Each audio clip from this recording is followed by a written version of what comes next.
Did a brain tumor create God? And I didn't mean to say, did God create brain tumors?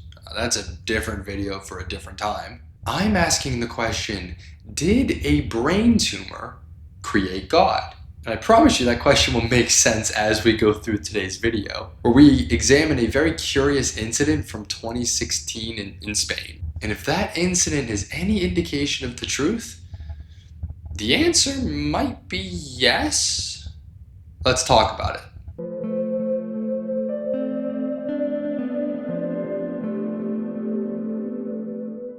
Welcome to Mystery and Reason. My name is Jonathan and thank you for tuning in today.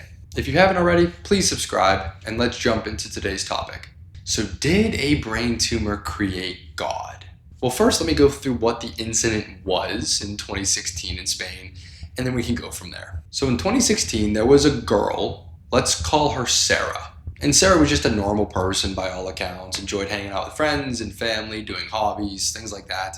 Like many people in Spain, she was culturally religious, but that was more so just because, that's what you do, that's what she grew up in. It wasn't anything devout or really seemingly sincere to her. That was the case until one day everything changed. Seemingly overnight, she became intensely religious. So much so that she pretty much isolated from her friends, family, spent all day, all night reading the Bible, praying, and seeing visions of the Virgin Mary. Now again, this was not Sarah's norm. She was maybe culturally religious, but certainly not to this extent at all. And now this was really all she cared about. She was sold out for religion overnight. And this sudden change prompted her friends and family to be concerned. So much so that they convinced her to go to the doctor, where they did an MRI. And the MRI concluded that she actually had a brain tumor. And the tumor was discovered in Sarah's right temporal lobe. And the thing with that location of the brain is it is linked to spiritual experiences. And by that, I mean you can see the activity in the brain. You can measure the activity in the brain within that region when somebody is having a spiritual experience. But for Sarah, her spiritual experience was likely the brain tumor. And how do we know that it might not have been sincere? Well, because once they removed the brain tumor, Sarah went back to normal. Like there was no distinction between her previous life and then her new life after her tumor. That little blimp of ultra religious devotion seemingly completely faded away. Why is that the case? Did the brain tumor create God for her? Did that create her experience of God? Is that what happened? Now, there's a few ways to look at this, right? And I am not entirely sure where I land on it.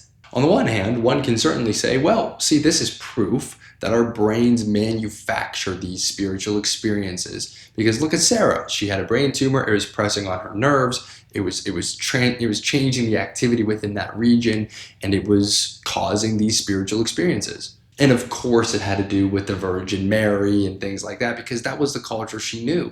So her brain created these experiences as a result of the tumor.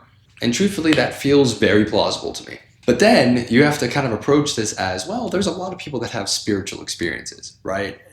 Can we chalk every single one of them up to brain activity, your brain lying to you in some way, shape, or form?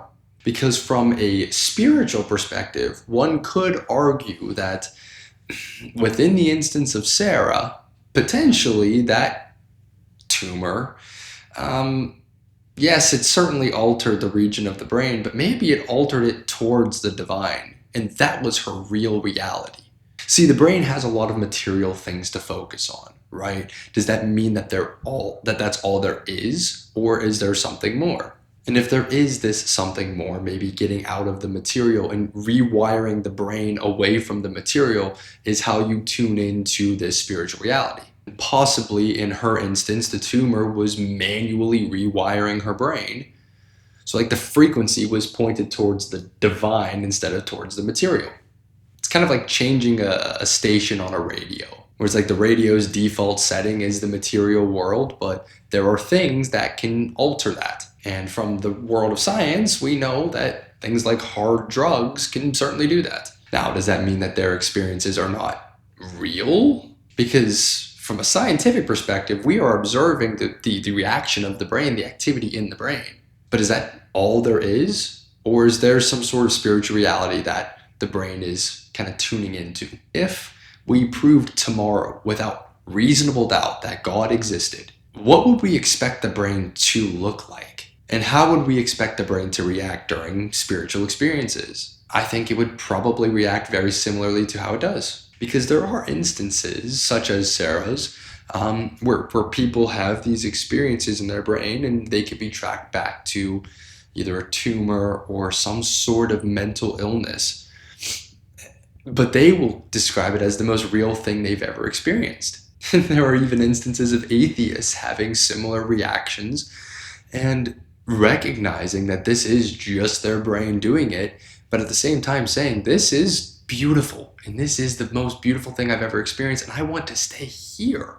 So of course we can say that our brain is making this up. The brain is an incredibly powerful thing. I am simply suggesting that it is not out of the realm of possibility that your brain is tuning into something else. And of course we can measure the brain and see what's going on, see the activity, but maybe there's just more going on there than what the tests, the analysis, and the science can say. And maybe there isn't, because in the instance of Sarah, she was totally normal, became hyper-religious, and then totally normal. And the only thing that changed was a brain tumor. Now, am I saying that all religious experiences can be chalked up to some issue in the brain? Of course not. I'm simply asking if religious experiences are all just conjured up in your brain. Because the brain's an incredibly powerful thing. Or is the reality that your brain is tuned into a different frequency? And of course, the science sees activity within those regions, but maybe there's something more going on there that science just can't prove. So what do you think? Does the brain create these spiritual experiences just because it's bored, because there's a tumor, because there's some religious psychosis going on? Or is the brain reacting to a spiritual experience, a real spiritual experience that somebody's having, where they're tuning into a different frequency and we're just seeing activity in the brain because of that? So if you couldn't tell, I'm rather agnostic on the issue. I go back and forth for sure. But please let me know your thoughts in the comments. This is a very potent issue. I don't want any tribalism. I don't want any intense arguments. I just want curiosity, and I want people to bring their various perspectives to the table. But with that, I thank you for watching this episode of Mystery and Reason, and I'll see you in the next episode.